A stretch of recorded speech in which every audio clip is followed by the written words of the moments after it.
नमस्कार दोस्तों, राधे राधे, जय श्री कृष्णा। आप सभी का हार्दिक अभिनंदन करती हूँ अपने YouTube चैनल पर। दोस्तों, आज हम सुनेंगे इंदिरा एकादशी की व्रत कथा। तो एक बार प्रेम से बोले विष्णु भगवान की जय। धर्मराज युधिष्ठिर कहने लगे कि हे भगवान, आश्विन कृष्ण एकादशी का क्या नाम है, इसकी विधि तथा फल क्या है, सो कृपा करके कहिए। भगवान श्री कृष्ण कहने लगे कि इस एकादशी का नाम इंदिरा एकादशी है। यह एकादशी पापों को नष्ट करने वाली तथा पितरों को अधोगति से मुक्ति देने वाली होती है। हे राजन, ध्यान पूर्वक इसकी कथा सुनो।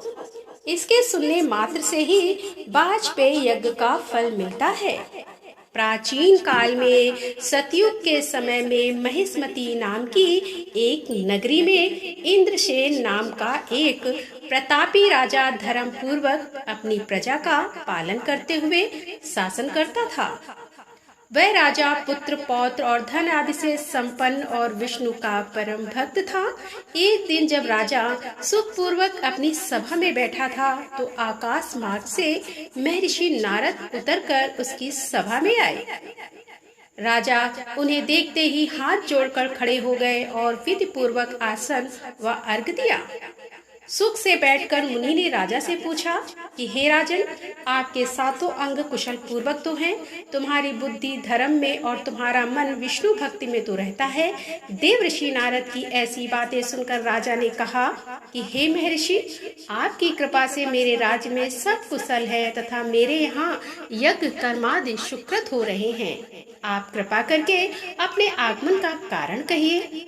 तब ऋषि कहने लगे कि हे राजन, आप आश्चर्य देने वाले मेरे वचनों को सुनो। मैं एक समय ब्रह्मलोक से यमलोक को गया। वहाँ श्रद्धा पूर्वक यमराज से पूजित होकर मैंने धर्मशील और सत्यवान धर्मराज की प्रशंसा की।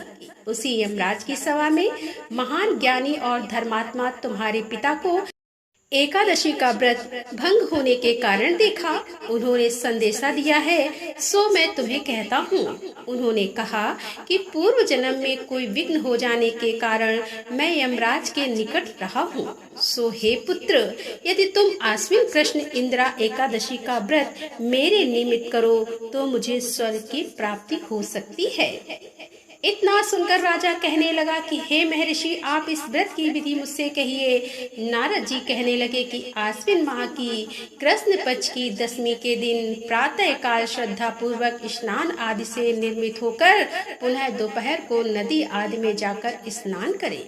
फिर श्रद्धा पूर्वक पितरों का श्राद्ध करें और एक बार भोजन करें। प्रातः काल होने पर एकादशी के दिन दातून आदि करके स्नान करें। फिर व्रत के नियमों को भक्ति पूर्वक ग्रहण करता हुआ प्रतिज्ञा करें कि मैं आज संपूर्ण भोगों को त्याग कर निराहार एकादशी का व्रत करूंगा। हे अच्युत, हे पुंडरीकाक्ष, मैं आपकी शरण हूँ, आप मेरी रक्षा कीजिए। इस प्रकार नियम पूर्वक शालिग्राम की मूर्ति के आगे विधि पूर्वक श्राद्ध करके योग्य ब्राह्मणों को फलाहार का भोजन कराएं और दक्षिणा दें। पितरों के श्राद्ध से जो बच जाए उसको सूंघ कर गौ को दें तथा धूप दीप गंध पुष्प नवेद आदि सब सामग्री से ऋषिकेश भगवान का पूजन करें। रात में भगवान के निकट जागरण करें।